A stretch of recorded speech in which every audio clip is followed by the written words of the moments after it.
कई चेहरे ऐसे होते हैं जिन्हें एक बार देखने के बाद बार बार देखने का मन करे और ऐसा लगे जैसे इसी चेहरे की तो तलाश थी। इसी को कहते हैं गर्ल नेक्स्ट डोर। लेट 70 की सुपरहिट फिल्म त्रिशूल का वो भोला भाला चेहरा जिस पर उस वक्त ही सारे नौजवान मर मिटे थे, आखिर वो कौन है, यही सोचकर जानेंगे सब कुछ इसी वीडियो में। बने रहिए हमारे साथ। नमस्कार, फिल्मी तराना चैनल के एक और तरोताजा कर देने वाले एपिसोड में आप सभी का स्वागत है। आज हम बात कर रहे हैं भोला भाला मासूम और साथ साथ में बेहद खूबसूरत चेहरे की मालकिन पूनम ढिल्लोन के बारे में। पूनम का जन्म 18 अप्रैल 1962 को कानपुर उत्तर प्रदेश में हुआ था। पूनम के पिता का नाम अमरीक सिंह और माता का नाम गुरचरण कौर था। पूनम के पिता एरोनॉटिकल इंजीनियर और माता स्कूल प्रिंसिपल थी। पूनम की बहन रेशमा और भाई बलजिंदर भी डॉक्टर ही थे। पूनम की शुरुआती शिक्षा चंडीगढ़ के कार्मेल कॉन्वेंट स्कूल में पूरी हुई। पूनम ने अपने कॉलेज की शिक्षा चंडीगढ़ यूनिवर्सिटी से प्राप्त की। पूनम का मन पढ़ाई लिखाई में बहुत लगता था। उनके घर में सब पढ़े लिखे ही थे, जिस कारण वे भी पढ़ाई लिखाई में अच्छी थी। पूनम भी एक डॉक्टर ही बनना चाहती थी, जिस तरह उनके भाई बहन थे। पूनम ने 10वीं क्लास में ही मिस इंडिया यंग कॉन्टेस्ट में भाग लिया और जीत भी हासिल की। मिस इंडिया यंग खिताब जीतने के बाद उस समय पूनम ढिल्लों की बहुत सी फोटो खींची गई थी। एक दिन निर्माता निर्देशक यश चोपड़ा की नजर उनकी फोटो पर पड़ी। यश चोपड़ा को पूनम की फोटो बहुत अच्छी लगी। यश चोपड़ा एक फिल्म बना रहे थे। फिल्म थी त्रिशूल, जिसके लिए उन्होंने पूनम को ऑफर दिया तो पूनम ने इस ऑफर को ठुकरा दिया, क्योंकि उन्हें पढ़ाई करनी थी और वो उम्र में भी काफी छोटी ही थी। लेकिन जब उनके परिवार के रिश्तेदारों को ये बात पता चली तो उन्होंने पूनम के परिवार वालों को समझाया कि आप क्या कर रहे हैं, लोग तो फिल्म करने के लिए कितनी कोशिश करते हैं और आप हैं तो घर आए ऑफर को ठुकरा रहे हैं। उनके बहुत समझाने पर पूनम के माता पिता ने पूनम से कहा, ठीक है तुम काम कर सकती हो, लेकिन केवल गर्मी की छुट्टियों में। जब स्कूल स्टार्ट हो जाए तो काम करना बंद करना होगा।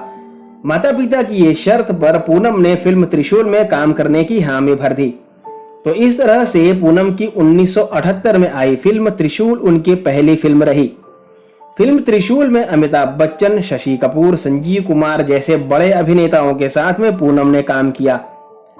त्रिशूल फिल्म में पूनम ने संजीव कुमार की बेटी का रोल किया था और जिनके ऑपोजिट में सचिन हीरो थे। फिल्म त्रिशूल हिट रही।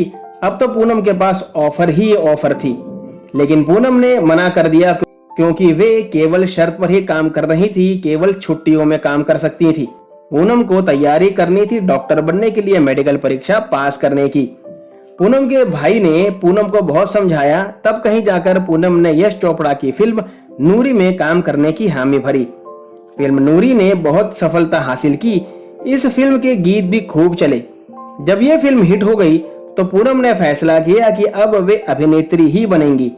फिर क्या था, पूनम की फिल्मों की गाड़ी चल पड़ी और उस दौर के सभी अभिनेताओं के साथ पूनम ने काम किया।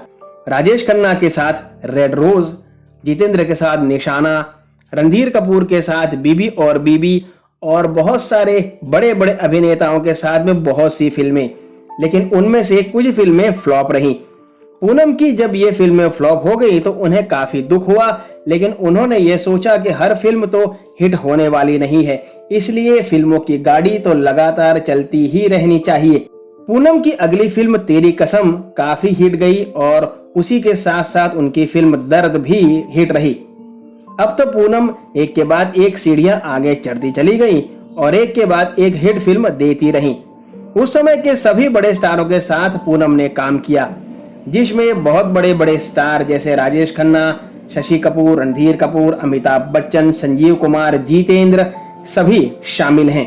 फिल्म निर्माता रमेश नूरी फिल्म के सह निर्माता थे। जब उन्होंने पूनम को देखा तो पूनम की खूबसूरती देख उन पर मर मिटे।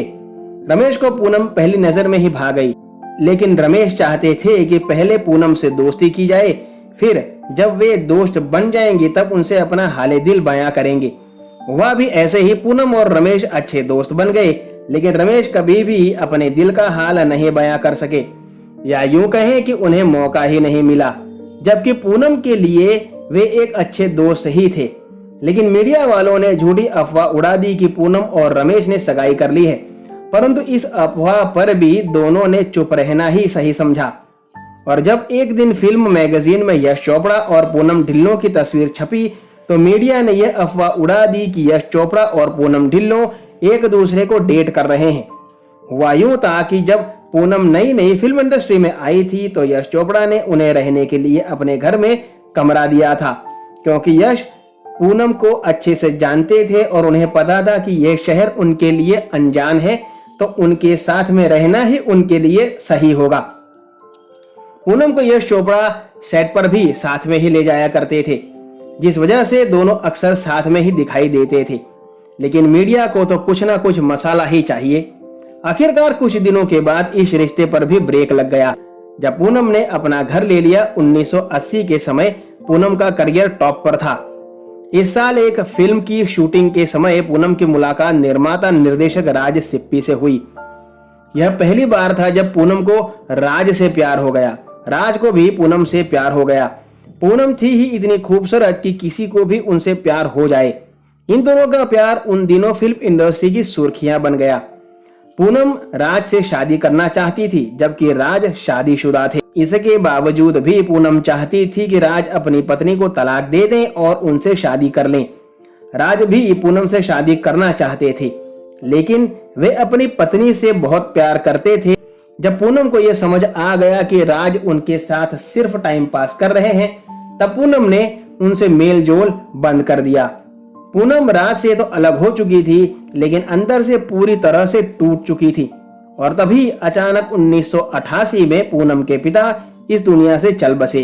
पूनम के ऊपर जैसे पहाड़ सा टूट गया। पहले प्रेमी से अलग होना और फिर पिता का स्वर्गवास, ये सब पूनम को झकझोर कर रख देने वाला था। पूनम बताती हैं कि 1988 उनके लिए सबसे बुरा साल था। वे इस साल आज तक नहीं करना चाहती। इसी साल एक दोस्त की पार्टी में पूनम निर्माता अशोक ढकेलिया से मिली। एक पार्टी में अशोक ढकेलिया ने पूनम को देखा तो उनसे प्यार कर बैठे। फिर पूनम के उसी दोस्त ने अपने फार्म हाउस पर होली की पार्टी रखी, जिसमें पूनम के साथ साथ उन्होंने अशोक को भी बुलाया था। उनके फार्म हाउस पर लोग चारों तरफ होली के रंग में डूबे हुए थे और वहीं पूनम ढिल्लों एक कोने में चुपचाप अकेले बैठी थी और अपने पिता को याद कर रही थी। तभी पूनम को देखकर अशोक ने उनके ऊपर पानी फेंका और रंग उड़ाया।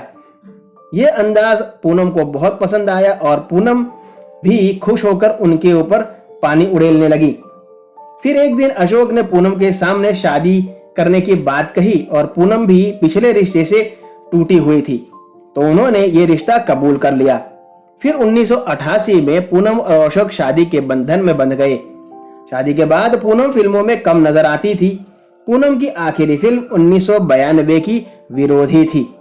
इसके बाद उन्होंने फिल्मों में काम करना बंद कर दिया। पूनम ने 2 बच्चों को जन्म दिया, बेटा अनमोल और बेटी पलोमा। पूनम के बेटे भी एक्टर ही हैं। पूनम और अशोक के बीच कुछ दिन तक तो सब कुछ अच्छा ही रहा। फिर 1994 के बाद उनके रिश्ते में खटास आना शुरू हो गई। उन दिनों उन दोनों के बीच रोज झगड़े होने लगे थे। फिर अचानक पूनम को जानकारी मिली कि उनके पति का किसी के साथ अफेयर चल रहा है। पूनम ने पति से सवाल जवाब करने की बजाय उनको मजा चखाना चाहती। उन्होंने सोचा कि अगर मेरे होते हुए अशोक किसी और के साथ रिश्ते में हैं, तो अब मैं भी उन्हें वही जवाब दूंगी।